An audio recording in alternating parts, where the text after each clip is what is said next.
Hello, and welcome to today's episode of Juice the Numbers, your 66 Sports Guy podcast. I'm your host, Joshua Tracy.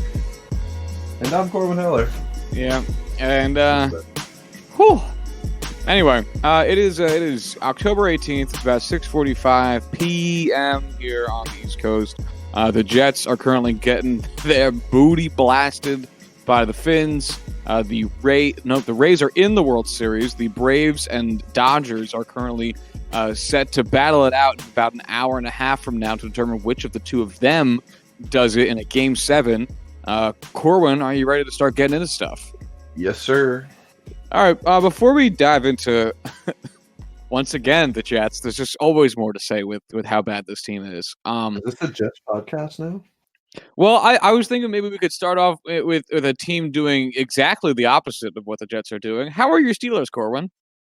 Oh, they're pretty good. Tell me Dismantled the Brownies today. 5-0 for the first time in quite a while. And I gotta say, we look fucking good.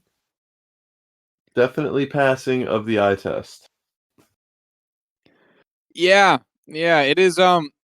Did you expect them to be this good? I expected the defense to be exactly what they're showing now. Dominant against the run, little aggression, in the passing game.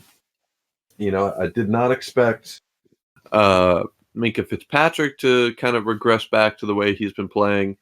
But, I mean, he had a pick 6 today, so hopefully that's him turning it around.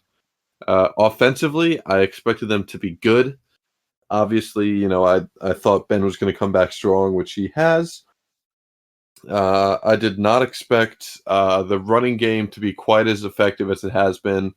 And I definitely did not expect this kind of season from Chase Claypool, which is unbelievable. I mean, watching him play is like watching genuinely, Calvin Johnson, a Julio Jones type player, where he is just physically beating up these defensive backs, is just a step ahead of everybody else. And like his body control is unbelievable. I never saw, someone on the Steelers with that kind of combination. Guys like Antonio Brown, always had that body control. Martavis Bryant had the size and a little bit of that control, but this is like Martavis Bryant on steroids. And it's just incredible to watch. Don't you start getting ideas in Martavis Bryant's head. He might try to mount a comeback. He already said he was going to try to make a comeback this year, and we haven't heard his name in many a month, so that should tell you exactly how well that's going. Yeah, a bad reaction to have when someone says your name was a football player is for that person to go, "Oh yeah, Oh, that's right, you did play football.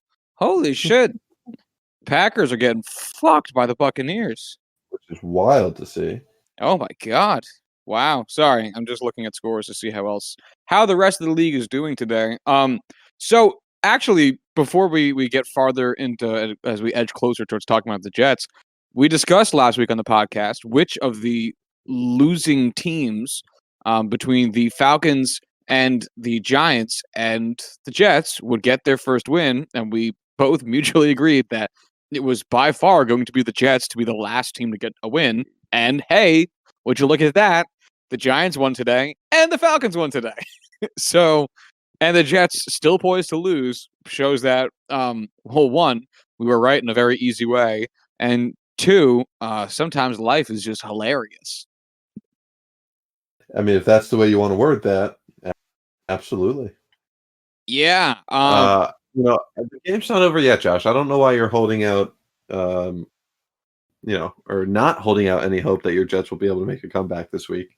Yeah, we only have 8.5 minutes to score at least 24 points, and I'm sure that with offensive guru Adam Gase, all things are possible. Holding my breath. Discredit Joe Flacco like that. He might have an iron dick, but apparently he has a noodle arm. That man had such a great playoff series that one year. How could you? Remember 2012, man? That shit was awesome, bro. Yeah. It's going great. Unbelievable.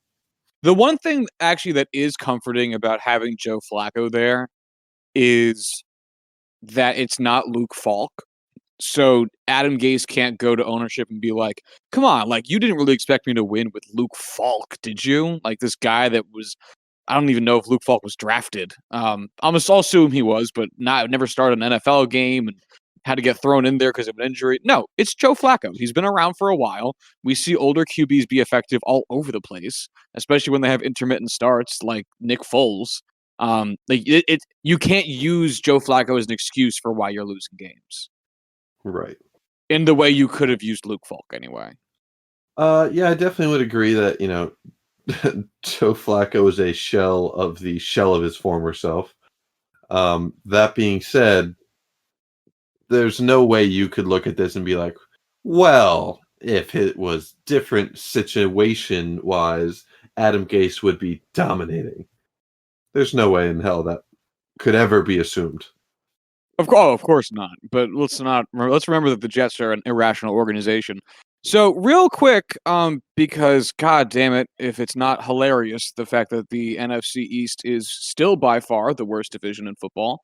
Now that the Giants have collected their first win, the the Washington football team lost, the Eagles lost, Cowboys play tomorrow, but as it stands right now, um, the Eagles are 1-4-1, and then Giants. Damn it, Josh and team names right now.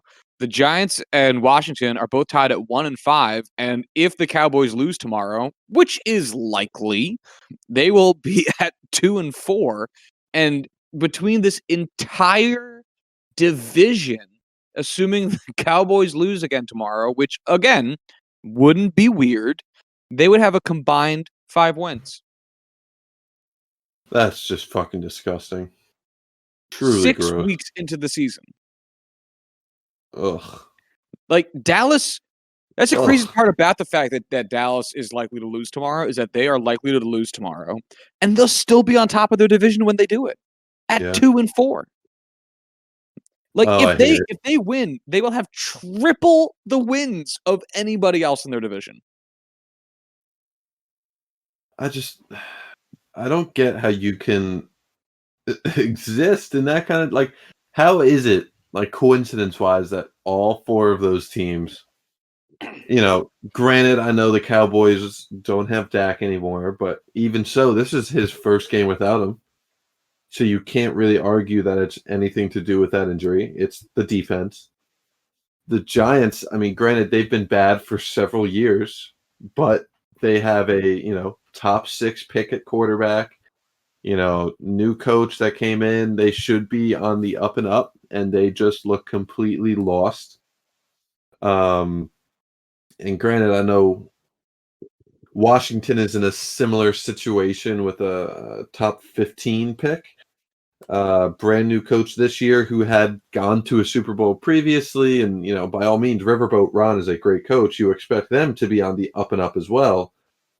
But man, I just don't get it, man. Whatever the opposite of firing on all cylinders, that's what the NFC East is.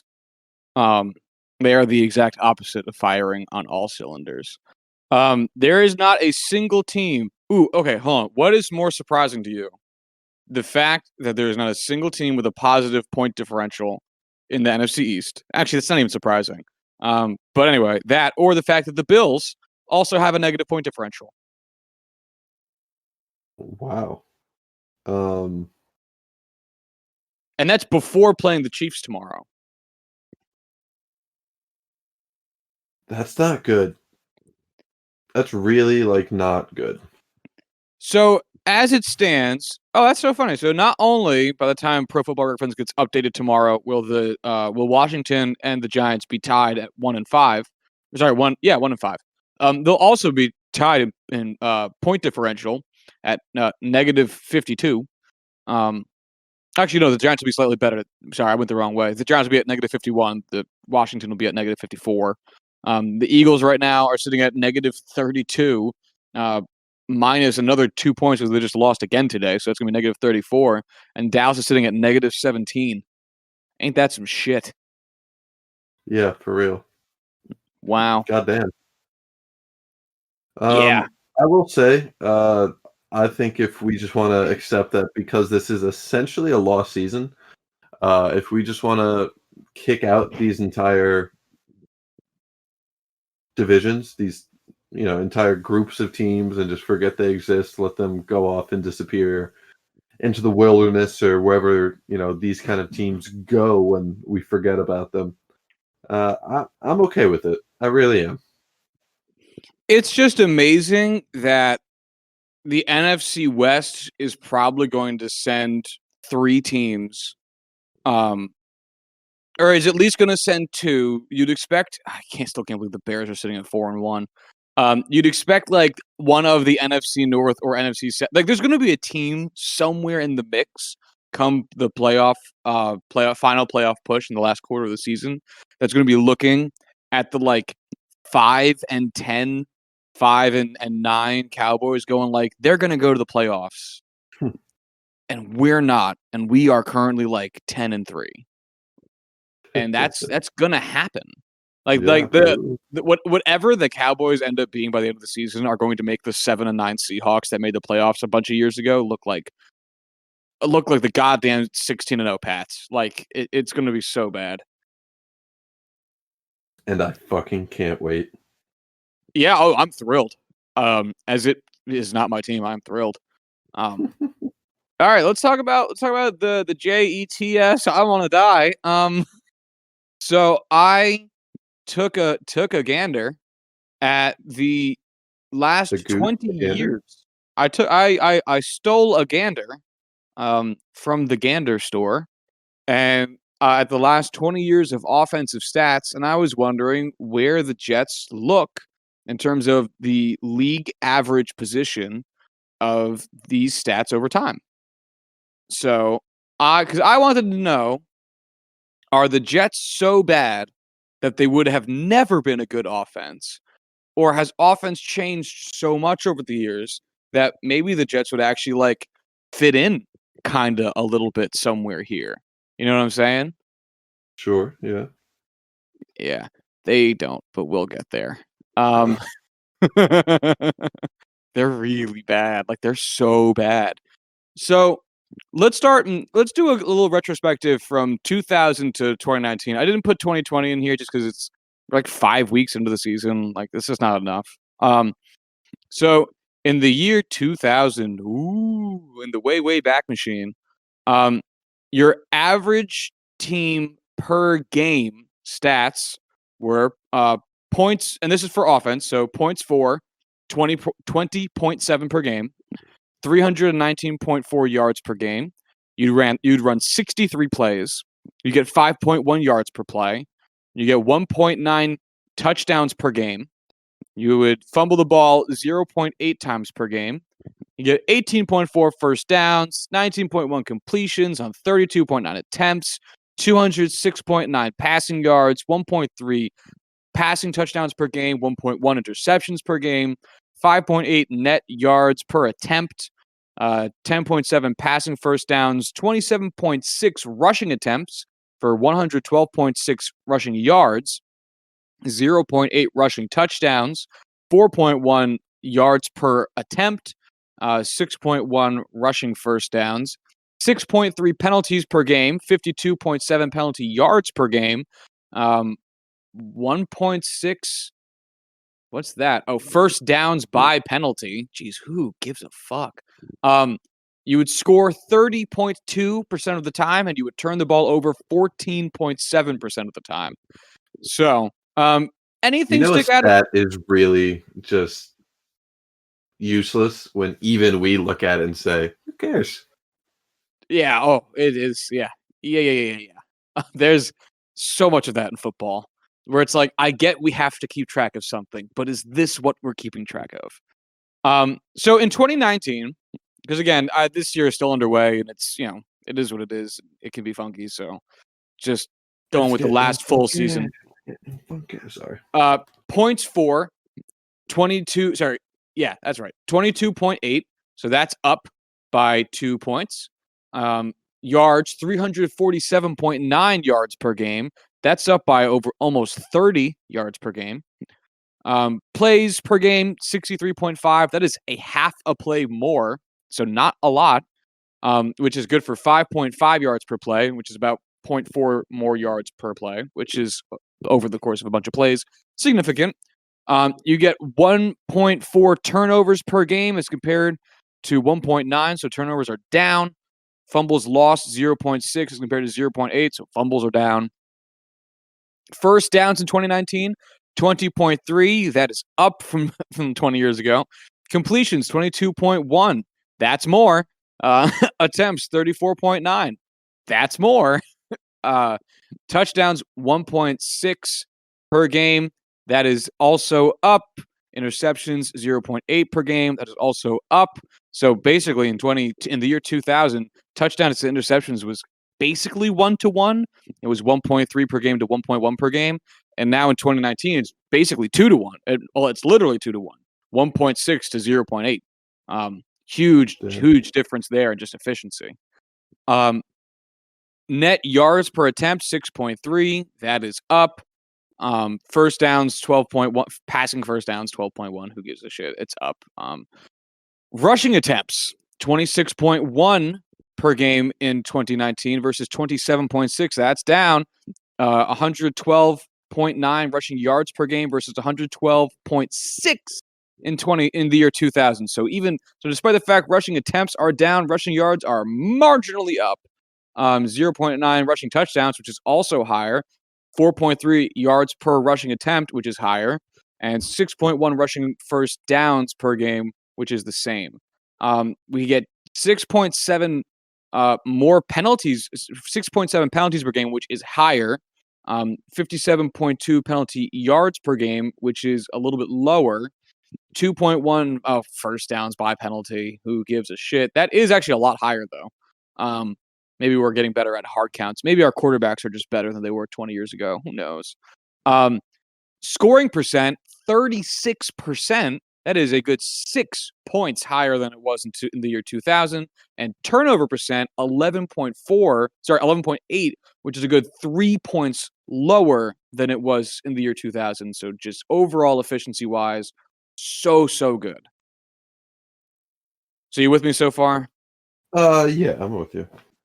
All right. So now let's look at the 2020 Jets and see how they're doing with these stats.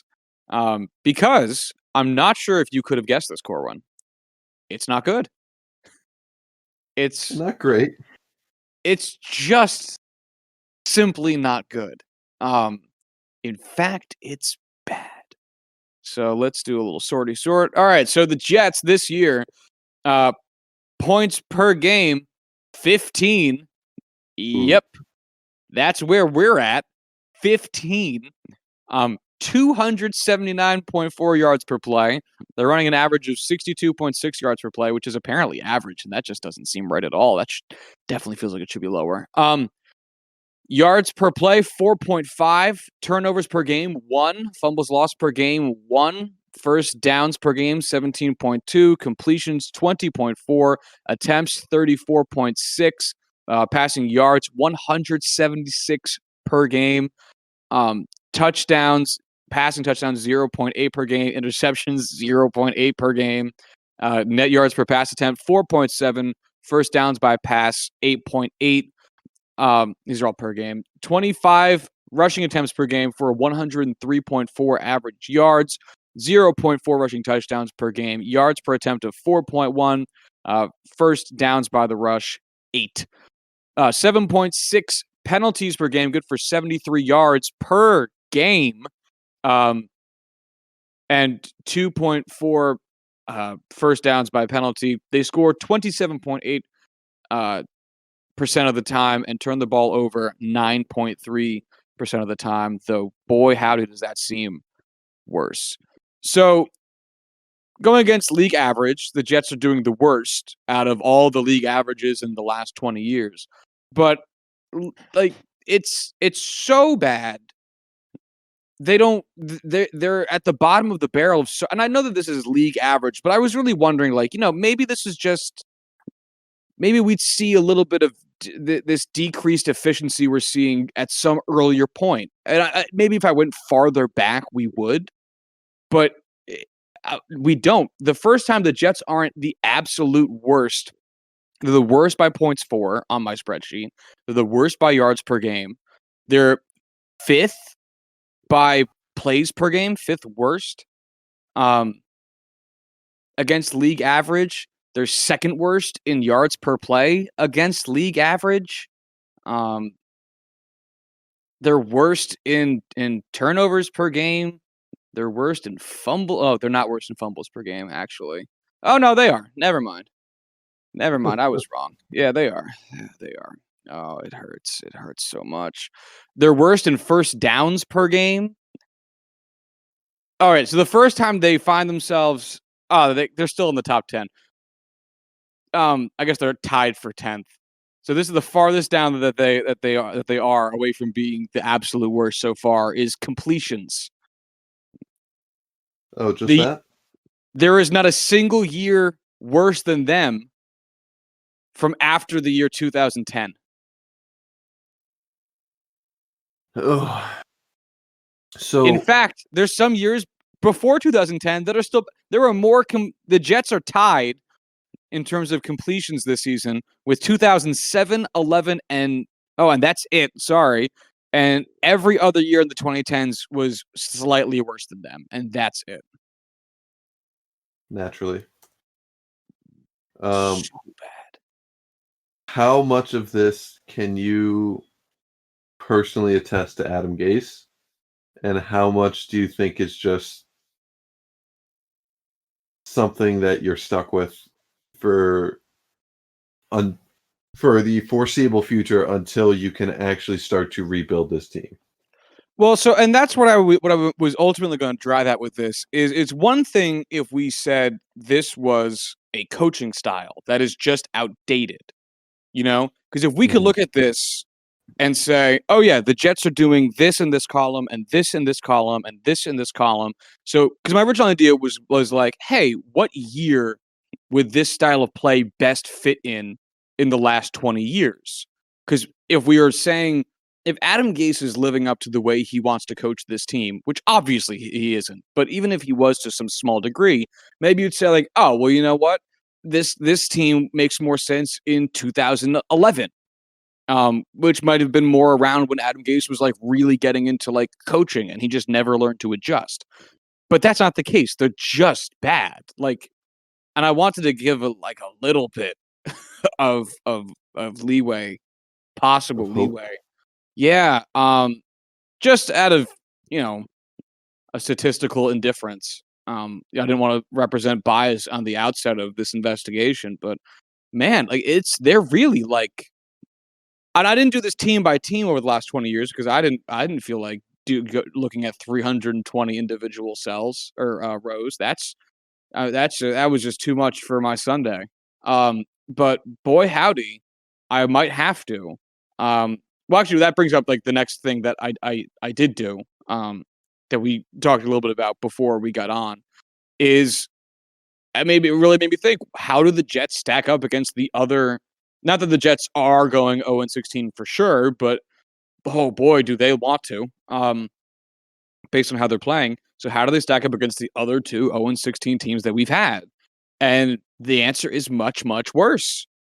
The answer is much, much worse. Mhm. So, right now, the Jets' 2020 schedule, okay? So we're only gonna go mostly by these teams, first we can do 6 games since we have the score of the Dolphins-Jets game right now. So the Jets have lost their first 6 games by scores of 17-27, that's 2 scores, 13-31, that's at least 2 scores, right? It might be Mm. no, it's more, it's 3 scores. Which is still at least 2. Yeah. Then they lost to the Colts 7-36. That's more scores than I feel like even having to try to tabulate. Then they lost to the Broncos 20-37. That is 9 points. That's 2 scores. And they lost to the Cardinals 10-30. That's 3 scores. And they lost to the Dolphins just moments ago 24-0. And that is 3 scores if you get all the 2-point conversions.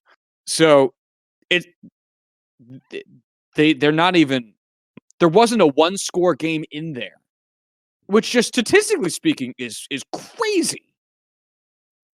Like, you see it in every sport where, like, you one-score games, they always say, can have a tendency of going either way. They're a bad indicator of whether or not a team is truly good. It's happened with the Mariners in baseball a while ago. They kept winning one-run games, but one-run games are really tough because they can go either way. And that holds throughout most sports. If you lose by one score, then it shows that you were relatively similarly competitive for some portion of the game, and it just didn't swing out.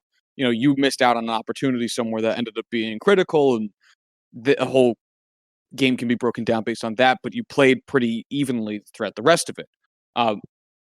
They're not even there. They're not even there. Not a single one-score game. So let's look at the 08 Lions for comparison to start. Oh, my favorite team. Of course. Week 1, they lost to the Falcons 21-34. That's a 2-score game. That hurts. But it's week 1. You haven't lost hope yet. Week 2, they lost to the Packers 25-48. That's very bad.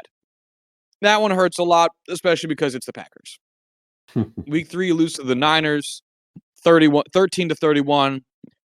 That sucks. But hey, week 4 is your bye. We'll figure it out after the bye week. No, they didn't.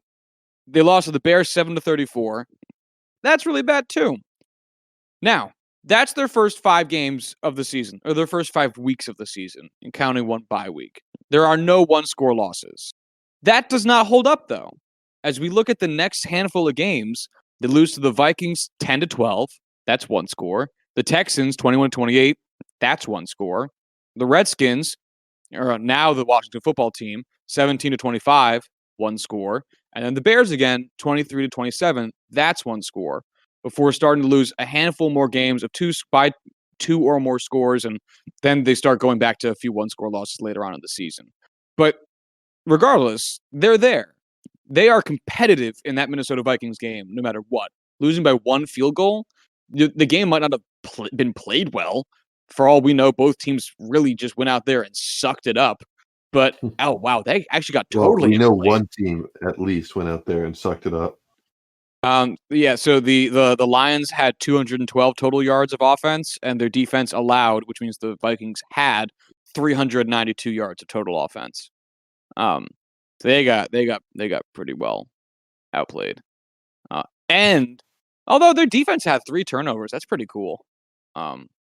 Anyway, that doesn't matter. It's you're in those games. Like from week 6 to week 9, you were in all those games, man. They just didn't break your way. And there are points where you have hope, essentially. Oh, absolutely. And you're playing well enough that you can talk yourself out of why you're losing some of these games. So I'll leave the rest of the 2008 Detroit Lions season in the garbage where it belongs, and we'll go over to the 2017 Cleveland Browns, our second 0-16 season, which I constantly forget came off the back of a 1-15 season.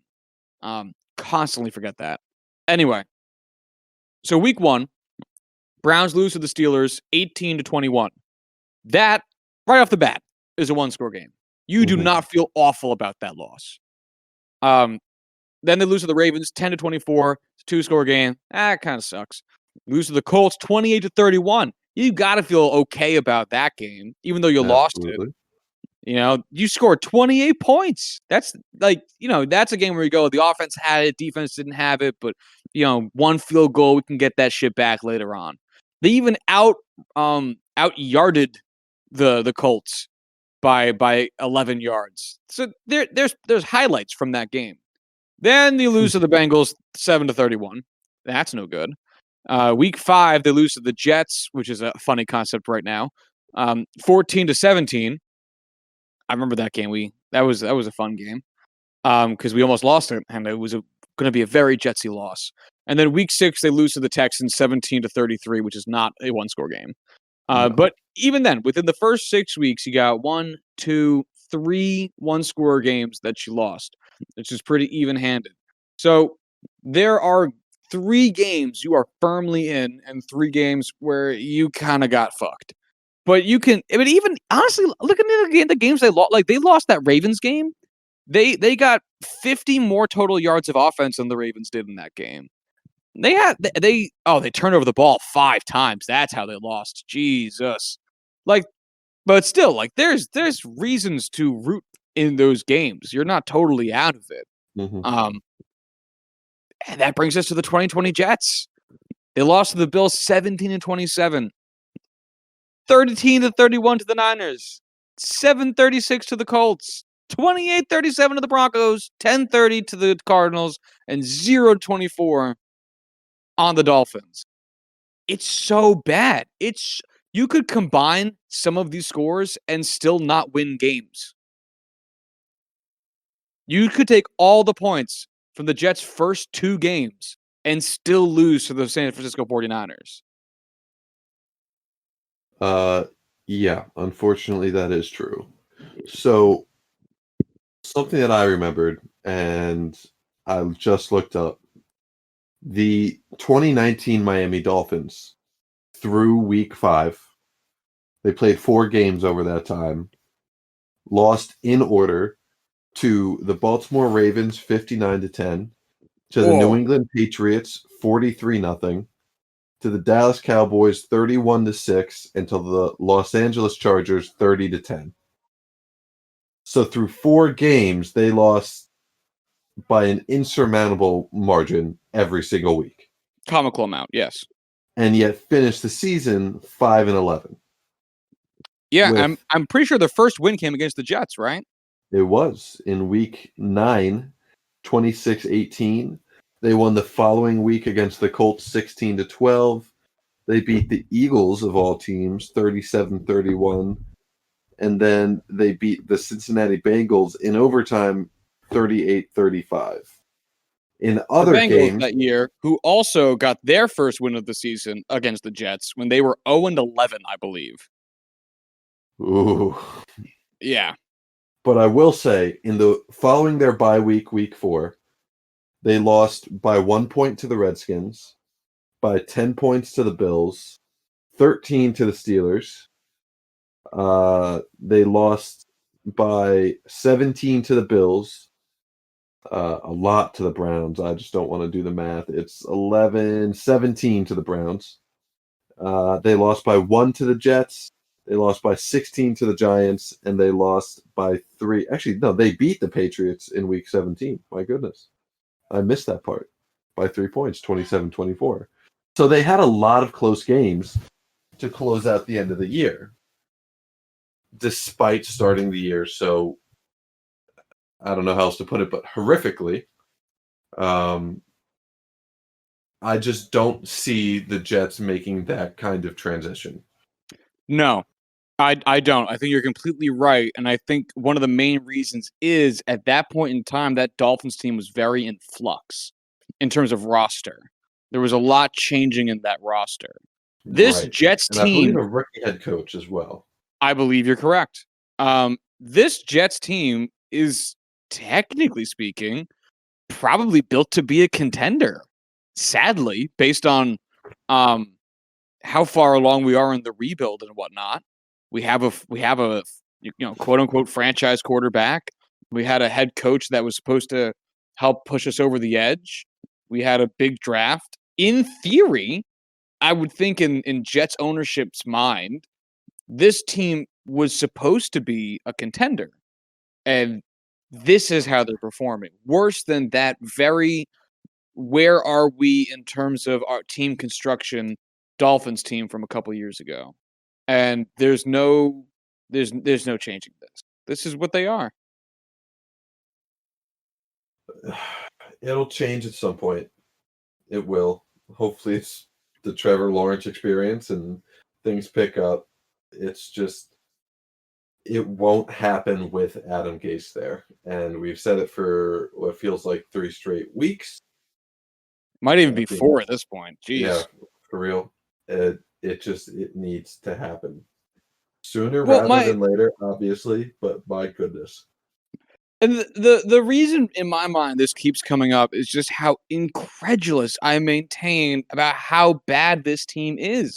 Because like when when we lost to the Bills at the start of last season, you went, all right, we were leading that whole game, and then who was our starting linebacker that got hurt? The guy from the Ravens. Um, Um, you know who I'm talking okay. about? Not off the top of my head.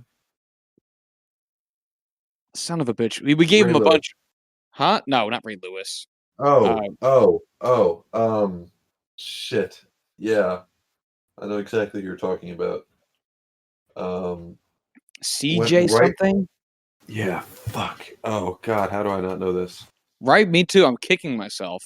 Went God, right we are both bad before with names. Ryan Shazier, or right after. CJ. Starts with an M. Fuck Son me. of I a have bitch. to look it up. This is gonna hurt me. It's killing me right now. CJ Mosley. Holy Oh, shit. Jesus Christ. Oh, that CJ was Mosley. painful. Yeah, that hurt. That hurt my ego and my head. Um, yeah, so we lost CJ Mosley mid game, and it was like, all right, like you get over this loss. The team performed well, yada yada yada yada yada.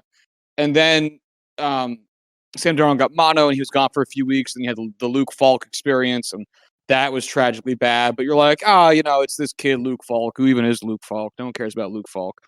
Um, what those two things should have taught us, though, is that hey, this guy Gase, he can't game plan because none of the adversity. Every team's going to face adversity. Hmm. Granted, injuries will be bigger or smaller. Your schedule will be weaker or harder. But at some point in a season, your players are that some of your good players will get hurt and not play. At some point, you're going to have to play a team that is, reasonably speaking, much better than you are. Those are facts. Those are Unless you're the absolute. Steelers. Nope. Those are facts. At some point, your favorite Steeler is getting hurt. Um, And at some point, the Steelers are going to have to play a team that is, for whatever reason, just on fire that stretch of time better than them or whatever. Um, it's going to happen. It's just a matter of whether or not you overcome that slight amount of adversity via usually coaching, but some player having a breakout game, whatever. And we didn't even man, look at all the players Bill Belichick has made look great. And obviously it's Bill Belichick. Obviously it's not the same. But he made Brian Hoyer look good for a while there. We could have done better. And we're never gonna adjust. There's no adjust. He couldn't adjust around Joe Flacco. I Super mean, Bowl MVP Joe Flacco. I know we're gonna joke about it because it's Joe Flacco. um at the height of his Joe Flacco-ness, the most Googled question in Maryland was, "Is Joe Flacco elite?" Which sums up his career pretty nicely. Um, The answer is no. the answer is no, but obviously Joe Flacco has a strength somewhere in there. Joe Flacco has something he must be good at, and he scored 0 points today against the Miami Dolphins. They're not a bad team. They have an even record right now. They're not awful. They're not blanking your offense good though. It's pathetic. It's just fucking pathetic. Yeah, I yeah, it genuinely is. think I could coach this team better than Adam Gase at this point in time. Most people could. Give me Because I feel like at least most people would be a big enough change of pace for the players to actually, honestly, if you just let them go do their own thing, I think they would be performing better. well that and I think almost any casual enough or serious enough football fan would be an improvement because you would also walk in there going like, "Hey, I might not have my X's and O's all the way down, so why don't you guys handle the play calling?" Something Adam Gase insists upon doing, even though the season is going horribly. Um, and then I would bet right off the jump we would be doing much better. I'm But hey, okay with it. yeah. Let's get somebody in there. Oh, Anyone. yeah. Yeah, let's sign a Who would be the change.org petition. Corwin? Hello? Hey, you cut out. You're back now, though. Okay. What were you saying? Missed anything? I was saying, who would be the funniest interim coach to replace him with? Like in football or in society? How about both? A little bit of All both. right. All right. In football, Jeff Fisher. In society, Larry David. Oh, that's fantastic. That's a perfect answer. That is phenomenal. I'm proud of this answer. Oh man, I want Larry David to be, coaching the fucking New York Jets. I know, right? Wow. Just because he's already such a flustered man as it is. Exactly. Oh yeah. He would be so out of his comfort zone, and that's peak Larry David. Yeah, it is. I need him to be his aggressive, goofy self all over the place. I'm telling you, man, if anything, morale would be high. Oh yeah. I feel like not all the players would truly appreciate Larry David and like find him funny. But That's where man, he the ones thrives. that do would be dying for that man on the field. That's where he thrives. Don't you dare doubt Larry David. He'd perform well just purely out of spite. The sad thing is, and Larry David is a big Jets fan, I think he would actually do a better job than Adam Gase right now. Sure, why not? Give me Larry David. It's Let needed. let Gary V buy the Jets and pull a reverse Jerry Jones, alternate Jerry Jones, and instead of being the GM, just becomes the head coach. Yeah, that works for me. All right, hold on, real quick. I saw something startling. I have to share with you. I must share with Sure. you. I love Okay. startling stuff. Adjusted net yards per pass attempt. Okay, this is a Pro Football Reference calculation. Passing yards minus sack yards plus 20 points times passing touchdowns minus 45 points times interceptions divided by pass attempts plus times sacked. So really just like what the quarterback is doing and with some weights thrown in there. In the year 2000, the worst team, so league average for this statistic was 5.2. The worst team, the Cincinnati Bengals. You know what their adjusted net yards per pass attempt was? I do not. 2.8. Get the fuck out of here. 2.8. Get the fuck out of here. 2 Last year? No, the year 2000. Oh, okay. Holy shit. The Rams that year, Holy shit, because like, wow, I thought it was that awful last year. It doesn't the matter if it's the year 2000. It's not better. the Rams that year, 7.8. That's 5 adjusted net yards per attempt. 5 more yards than the Bengals. Wow. That's Yeesh. disgusting. Hey, 2000 Bengals. Fuck you. suck. You know who is the worst in that category this season? I do not. I want you to take a guess. The worst in the Jets. I don't know why I had to think about So it. the Jets are second worst. Not the No. worst. Who is worse this year? The Redskins? It's not Washington. They're fourth, so we're all there. Who's got a shittier quarterback? I don't think it would be the Giants because Danny Jones Giants are third. does throw deep now and again. Ooh. I don't know. It's the team with the most interceptions by far. The most interceptions by far. Yeah. How do I not know that off the top of my head? The Sorry. Philadelphia Eagles. Whoa. Carson Wentz. Wow. So the Jets are second worst at 4.1 adjusted net yards per attempt. The Eagles are the worst at 3.7. That's really bad. Yeah, well, you get dinged for getting sacked and throwing interceptions, and the Eagles have 9 interceptions and 19 sacks. Oh my god.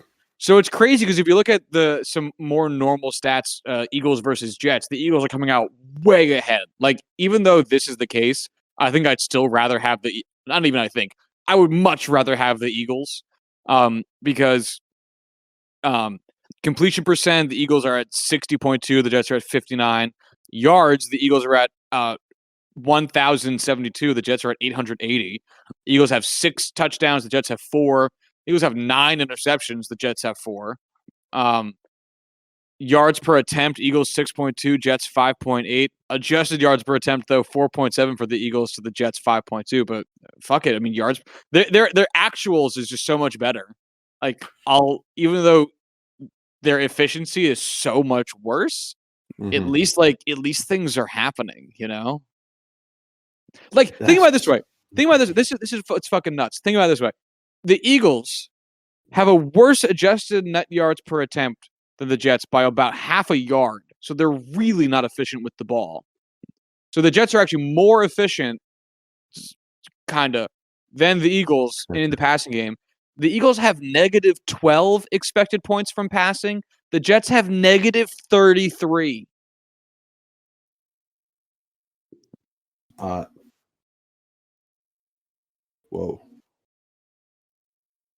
Whoa. So even though the Eagles are being horribly inefficient with the football, the Jets are just so bad that they're not even accumulating the sheer amount of things, touchdowns, yards, all that shit that you would need to overcome the fact that they're technically more efficient, I guess, than the Eagles. And that's how bad we are. I am sorry. I am. It's just startling. I'm very startled. Wow, we're so bad. It's crazy, man. What? I don't know how it gets better. Okay, so now.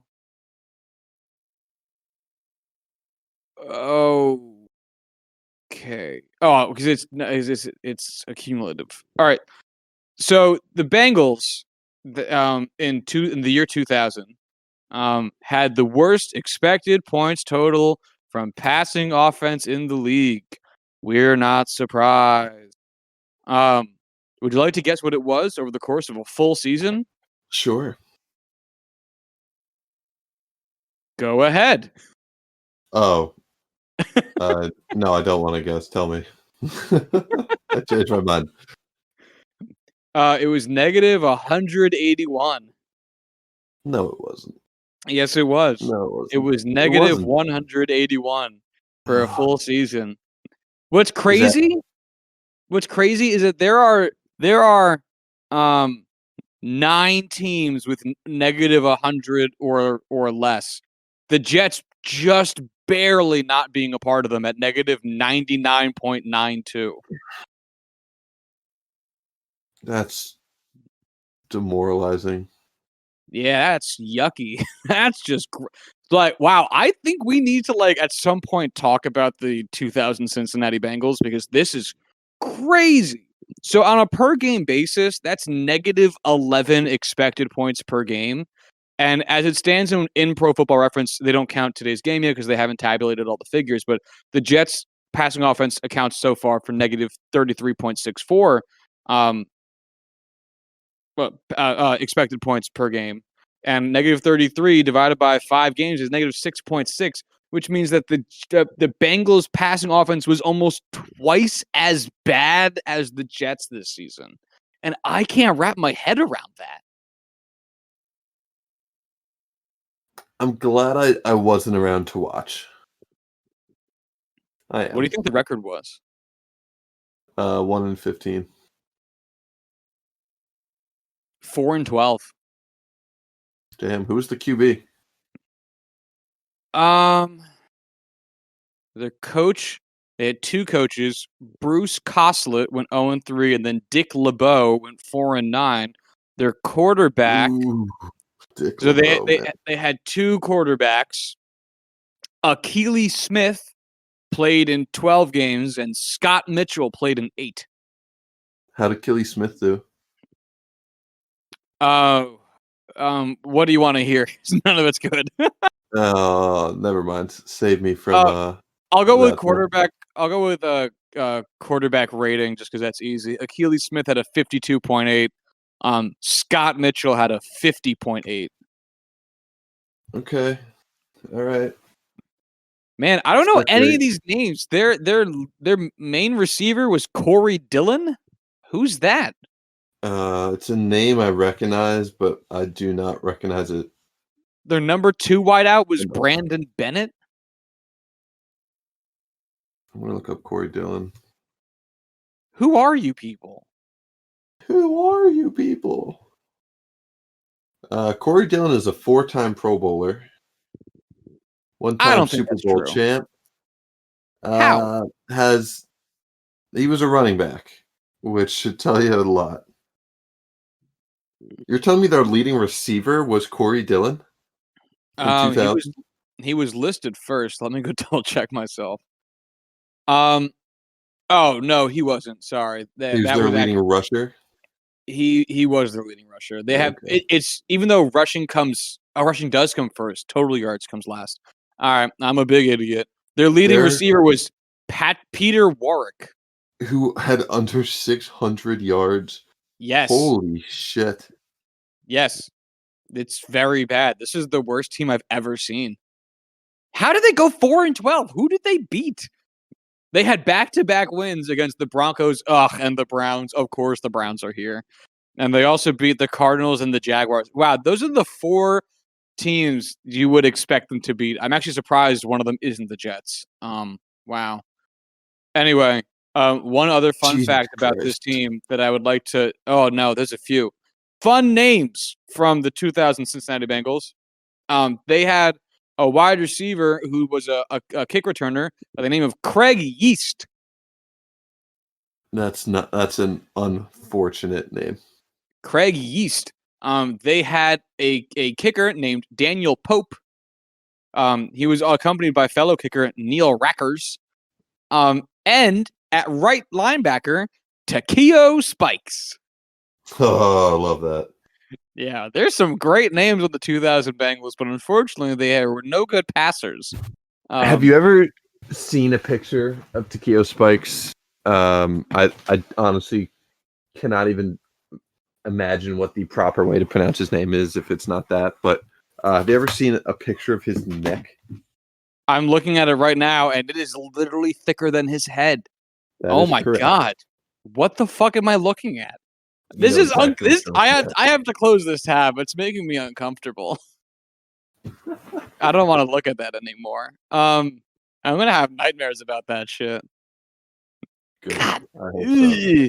ugh, I was not. I'm gonna have to do a deep scrub of the mind today. Anyway, oh man, We had to look into that team though because that's just too fascinating to let slide. That might have to be next week's discussion to help us avoid talking about the Jets. I'm Sure. gonna try to find the worst team by expected points of all time and talk about it. I'm writing that down. I'm glad you're hopping on board so that I don't have to do a whole lot of work. Oh, sure thing, buddy. I don't want you to have to worry your little head about anything. That's why I love working with you. Any other football topics that you can think of before we jump over to baseball? Nothing pressing. All right, well then let's hop on over to baseball. So as it stands right now, as I said at the top of the show, the NLCS is still underway. Game 7 is tonight, and Corwin and I ain't staying up until God knows how long to watch it and then record because we have jobs and it's Sunday night. So we're going to talk about the Rays in respect to playing either of the two teams in the NLCS right now, just for sake of ease. So the Rays ended up beating the Astros in 7 games, which was so funny because every time the Rays lost a game and stretched this out farther, I kept thinking about the last time we had talked about this, where the Rays were up either 3-0 or 3-1, and we were talking about how, and I was giving the Astros shit for making this not even competitive. Mhm. And then they stretch it to 7 games after being down 3-0. So, what did you think about this series overall? I love the fact that the Astros are the first team to force a game 7 after being down 3-0 in a series and losing. Yeah, well, they're the only the second team to do it. Force that game 7, and I'm Yeah, but that glad. doesn't make it sound nearly as exciting as, they're Well, the first team ever. what makes me happy about it is that their fans got to feel a lot of pain early on because they went down 3-0, and then they got their hopes raised and then just crushed at the end. And I really hope everybody who still supports that team had a terrible week. I really, really hope, and knowing the fact that they are, in fact, Astros fans, I feel confident in believing that they talked mad fucking shit after starting that comeback, and once they brought it to game 7, only to get absolutely beat down by their coworkers, Monday morning or Friday, I guess, when they got knocked out. Oh, for sure. Um, and if you're an Astros fan, you basically have to root for the Braves now, right? I guess so, yeah. Because you don't want to root for the Rays because they just beat you. And you don't Mhm. want to have to root for the Dodgers because you guys have a long-standing feud. So that really just leaves the Braves. So, well, I guess that's something. Um, anyway, key performers from the ALCS series. Let's do that. Let's look at our good friend win probability added. You know who the lead? Oh wow, that is not who I was expecting. You know who the lead win probability added person was for the ALCS for the Rays? Yeah, that really young guy who hit like 350 with a bunch of home runs that I don't know how to pronounce his name. Randy Orozarena? That would be the one. No. No. Okay. How nuts is that? Uh, So f- I guess that they just couldn't pronounce his name either and just decided, yeah, fuck it. He doesn't get the most added. I'm just so startled by this. I'm confused, Corwin. I'm very confused because Randy Arozarena has the second most win probability added, but he has the most championship win probability added. And I don't know why those numbers would be so disparate. But by win probability added, Randy Arozarena added 0.32 wins. G-Man Choi added 0.42 wins. Honestly, Here, that doesn't upset me. no, it doesn't upset me either. Thank I you, man, think Troy. maybe because G-Man Choi did it in fewer games. G-Man Choi only played in 5 games to Arazarena's 7. But their stat lines, um, Randy Arazarena, I love saying that last name so much. 321, I'm just glad you know how 367. to say it. So what's funny is I look at it and I can't say it in my head, but once I actually say it out loud, I can do it. Like I'm looking at it right now and trying to sound it out mentally, and I can't do it. But once I like get Mhm. through the I once I start actually saying it, I could get it out. I don't understand. It's the first name out of all the wacky names we've encountered that has been the case for me. I'm usually like I can't say it on paper and I cannot say it out loud, or I can just do it. So this one's weird. Touche. And Alright. um, so Arazarena 321, 367, 764 are good for a 1152 OPS.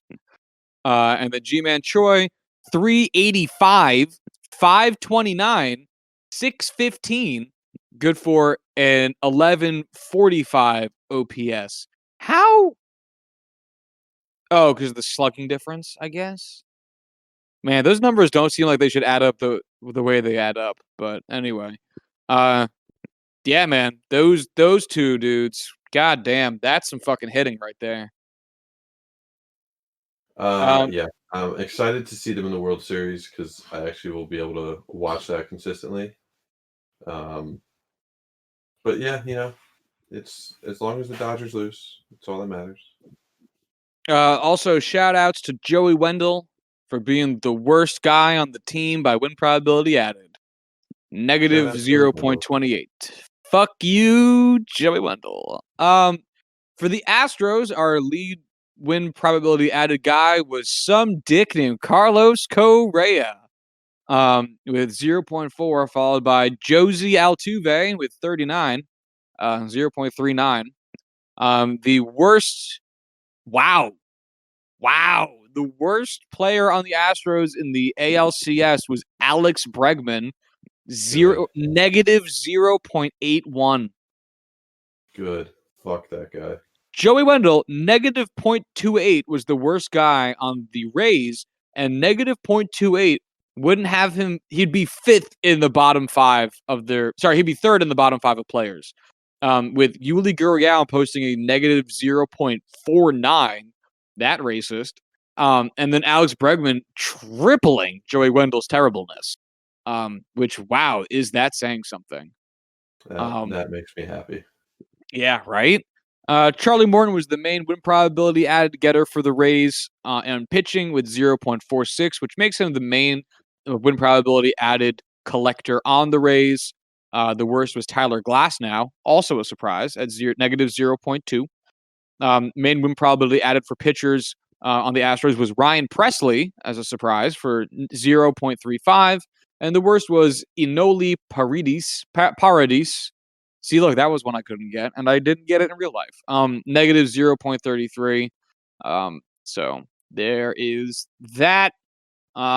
And the Rays are going to advance. So because Charlie Morton pitched to yesterday, and we saw Blake Snell the game before that, I would expect. Oh, either I guess Ryan Yarbrough would start game one for the World Series based on how their ALCS rotation is set up. I've not been paying close enough attention to confirm nor deny. I have it in front of me, and the way they did it in the ALCS was Snell, Morton, Yarbrough, Glasnow, and then Nick Anderson, and that was the 5. And then for game 6 and 7, they did Snell and then Morton. So next would be Yarbrough. And I know that the Rays were off today, and I'm pretty sure the World Series starts. Or actually, does it start tomorrow? It might. Do they have days off? Do I know anything? Where am I? Is this real life? Is this just fantasy? Caught in the landslide. I don't want to get sued. Okay. There are no games Monday, so the first game is on Tuesday. So Tuesday would put us how many days out from Snell's first outing? Snell's last outing was October 16th, Tuesday the 20th. Might be a little bit short of rest. So I would imagine they'd go Yarbrough and then maybe reset back to Snell for game 2, Morton game 3, and then Glasnow game 4 as my expectation. But it's also the World Series, so bringing back, starting with Snell 1 day short of normal rest might not be that big of a deal, especially because he only threw like 85 pitches. I don't know. It worked for Matt Harvey, so I don't see why they wouldn't try it. Yeah, famous when the Mets won the World Series in 2015. Matt Harvey really helped him secure that win. Greatest franchise in New York sports history. It's us. Yeah. Anyway, all right. So let's look at this Braves team or this Rays team. I had someone. I was talking to somebody, and I was like, they were like, "Oh, who's going to be in the World Series?" And I was like, "Oh, it's either going to be Rays Braves or Rays Dodgers." And they looked at me and they said, "What was the first matchup you said?" And I said, "Rays Braves." And I had to say it a few times, and then I started saying Braves because those two names are just a little bit too close, and I didn't realize that. That's funny. I Who was agree. asking you? I forget who was I talking to. Oh, I was talking to Matt. Touche. All right. Yeah, we were like we were at an engagement party. So it was loud and like he just didn't hear it right. So he thought I said Braves twice. Like I was just an idiot who like said, yeah, the Braves are playing the Braves in the World Series. When in reality it was a different team, a Flappy Fish playing the Braves. But anyway. So we're in game 7, Dodgers Braves. Now I can't look at the Braves right anymore. So I guess let's talk about the Braves to start.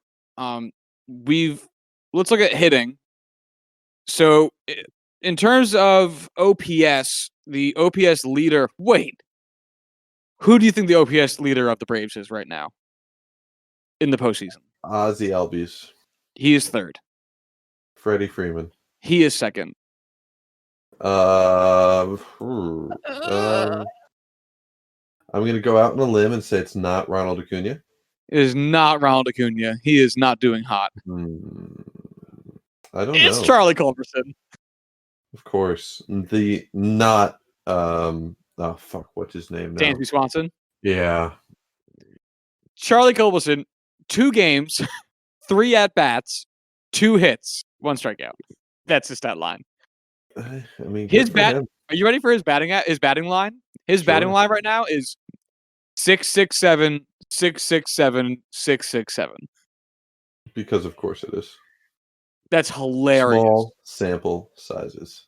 But that makes his OPS 1333, which is quite impressive. Yeah, so it's amazing. Don't play him the rest of the series and let him finish with that. All he does is hit singles. 2/3 of the time. It's so funny. All right, so Freddie Freeman is killing it right now. 1298 OPS. He's doing it all right now, man. He's getting on base healthily. He's batting over 400 in the series. Ozzy Albies is also hot. Marcell Ozuna is hot. Johan Camargo is playing well, as is Nick Markakis. And then you're getting some struggle, but still acceptable play from guys like Dansby Swanson, Christian Pache. Patch or Pache? I actually don't know. I have absolutely no idea. Oh, wait, damn it. I might have like made this man French by accident. I don't know. No, it is Pache. All right, I pronounced it right. He's also not French. He's Dominican. Anyway. Which is essentially French, you know. Yeah. People don't know it, but the Dominicans are basically darker French people. Of course. Yeah. You wouldn't believe how many snails they eat. Escargot? Yeah. Oh, anyway. I get the reference. I just do not appreciate the idea of eating snails. Just gross. Oh, why would you? I would also like to shout out very quickly Pablo Sandoval's triple slash line of 000, 250, 000 for an OPS of 250. Is he also French? No, he is a panda bear. So he got on base somehow. He did not walk. So I do not know how he got on base. But what I need to know how, because he's the size of an actual panda bear. I need to know how they calculate win probability added, because Pablo Sandoval and his 3 at-bats with his OPS of 250 has a win probability added of 0.04, and Charlie Culberson with his 3 at-bats and his OPS of 1333 has a win probability added of negative 0.15. And I don't get that.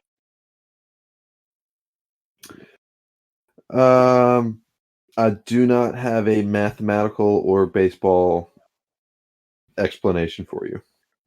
I don't have any explanation for you. I'm pretty useless. Yeah, man, you fucking are. I am kidding. I don't think you are. No, I get it. I'm really sad now. So anyway, they are a well-hitting team, stacked up against the Astros. The Astros had 1 player hitting over 1,000 OPS. I'm not counting Charlie Culberson. So the Braves also have 1 over 900. The Astros had 1. The Braves, currently speaking, have 2 over 800, which I'll say is kind of like the line for where we're standing as being like a good, like a plus hitter. The Astros had 4 altogether. The Braves have, again, we're not counting Charlotte Culberson. 5. You should, because he's the best. All right, 6. Um, so there, I think there's a little bit more middle ground coming from the Braves. I think there's just going to be a little bit more depth in the lineup. You got good performances from the Astros out of George Springer, and even Martin Maldonado. But I think replacing you got clutch moments from George Springer and you got acceptable production from Martin Maldonado. But I think you're going to get more out of the depth pieces for the current performances from guys like Marcelo Zuna, Johan Camargo, Nick Markakis, guys who, weirdly enough, depending on your viewpoint on it, are playing at a pretty high level, considering their age and the pitching matchups that they're currently facing. So I think the lineup of the Braves would give more trouble to the Rays than the Astros presently did, which will be interesting because that was one of the main issues the Rays had when their starters came around for a second time. Which team would you rather see play? Well, which team do you think would have been able to put up better numbers in the World Series? Compared to who? Astros Rays, excuse me. Oh, of hitting? Yeah. Um, so that's one of the challenges, and yeah, let's skip to. Oh, geez. Talking about pitching real quick, because one of the interesting quirks of the Rays is that they have the ability to put out like an entire left-handed hitting team if they really wanted to. Um, so regardless, they have the advantage of platooning whenever they damn well feel like it, which is a powerful tool in some ways. Um, Going up against the Braves pitching, the Braves really only have, I guess, like Max Fried and AJ Mintner on as lefties, but those two guys are two dudes who performed pretty well for them, so it's pretty neutralizing. The Dodgers, let's see, who do we got on the Dodgers? The Dodgers have good bullpen arms plus Clayton Kershaw, um, and to show up for some matchups, but I don't think they have as much. I think the Rays might fare. I think the Rays might fare better against Dodgers pitching, generally speaking. The Astros might fare better against Braves pitching, generally speaking. Of course, I'll only have to. There's a chance I won't have to prove that in any way, since the Astros can't play, and there's a chance that the Rays don't play the Dodgers. So there's a good chance I get away from this without having to have my record tarnished at all. But that's my estimation based on matchups and current performance. Um, what say you? Um, I think the experience against the Dodgers might have put the Astros at an advantage. Um, but at the same time, fuck them, and they've been so hot and cold this year that I could easily see them falling apart. So I'm gonna cop out and say it's a wash. It's also, I think, going to make for an interesting case of how much the analytics department can be a good conduit of information to the players, because that's one of the under-discussed parts about analytics in baseball. Is it's not just knowing who throws what and where to stand and, out of the zone swing rate and in the zone swing rate. It's how do you communicate this information to your guys? And the Rays are a team that I think is going to be able to communicate their information very well because that's like how the team is built. And I would assume the Dodgers are also good at it because they are a team that's good at everything. Um, don't know where the Braves stand on it. And that technology gap basically is going to make for an interesting point come the actual World Series. Um, in terms of Dodgers hitting, I guess let's just put a pin in pitching or hitting. Um, 3 players over a 1,000 OPS, which is fucking nuts. Corey Seager, Edwin Rios, and Max Muncy. That makes 4 total players over 900 OPS as you add Jock Peterson, and 6 total players over an 800 OPS. Wow, you add Justin Turner and Enrique Hernandez. So hitting wise, huh? Just a Kiki. There's an accent there, so I believe it's Kike. Anyway, I don't care. Kike. Anyway, so the Dodgers, I think, would obviously present the tougher matchup for the Rays in terms of hitting. Did I just say the opposite earlier? No, I said Dodgers pitching to Rays hitting. Yeah. So for Dodgers hitting to Rays pitching, I think that is going to be a bigger problem. But I think no matter what, either of these teams presents a bigger hitting presence than I think the Astros may have in theory. I think you're seeing that in the box score as well. The Astros have scored in each of their games 1 run, and then game 2, 2 runs, 2 runs, 4 runs, 4 runs, 7 runs, and 2 runs. So they've been held to 4 or fewer runs in every game but game 7. And 4 runs is enough runs that, hey, you might win. But let's look at the Dodgers Braves scores, shall we? Sure. First game was decided 5-1. Already we've gone over 4. 8-7, 15-3, 10-2, 7-3, and 3-1. The tamest score we have there is the 3-1, 5-1 coming in second, and the rest of them are bananas. Like, either team shows such an ability to really match. The only score we have over 5 runs from either team in the ALCS was when the Astros put up 7 on the Rays. Neither team broke 5. The Rays hit 5 once, and everything else was decided with each team scoring 5 runs or fewer.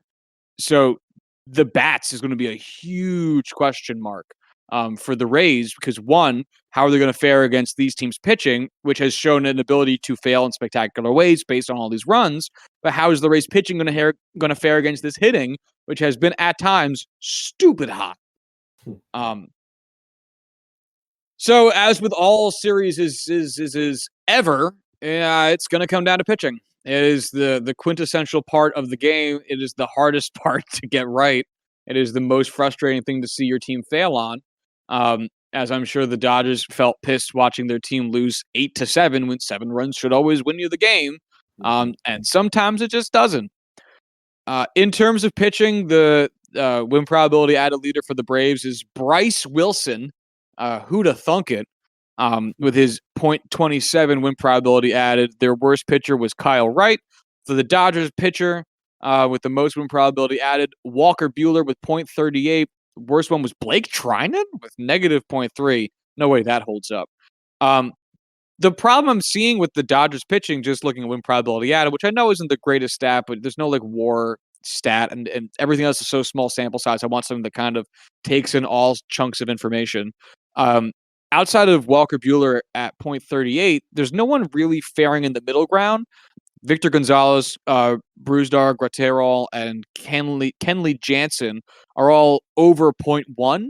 But after that, it's all kind of downhill and it drops off pretty sharply. The Braves have 4 players over .2 for win probability added and 1 over .1. So that's like a full rotation's worth of guys right there. They were not all starting pitchers, but it's 5 dudes who are all showing the ability to get a lot done with their time on the mound. And the Rays, of course, have good pitching. That's part of been their big story. A lot more role players than lead actors, but still a lot of guys who can get the job done. And this is going to be it. I think I'll sum it up. I think for me, the big story is going to be, can the Rays hit on what might well be better pitching from either the Dodgers or the Braves? And can the Rays pitching stop either of these two teams as hitting, which is definitely better than the Astros. What say you? I think the depth is really going to play favorites towards Rays pitching. Obviously against the Astros, versus the Astros. Going back to the pitching wise, I think the Dodgers depth does that for the same reason. I know, Atlanta's got a bunch of young guys. I just don't know if their depth will be able to hold up. Obviously, the Dodgers are always going to have the depth there, just the depth of talented, experienced guys as well. I think they would be better fit against the Braves than the Dodgers. But that's just kind of, they're pitching against the Braves hitting versus Dodgers hitting. But that's not really something I'm willing to put a lot of money on. Who are you rooting for out of these three teams to win the World Series? The Rays. I understand. Yeah. How about you? Dodgers? Just not the Rays. Braves, I think, would be my best choice. Okay. But just not the Rays. For, divisional reasons.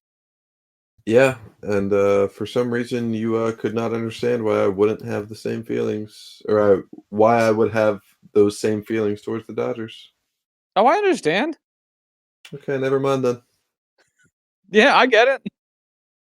I don't particularly want the Dodgers to win either, but I wouldn't be upset if they did. Anyway.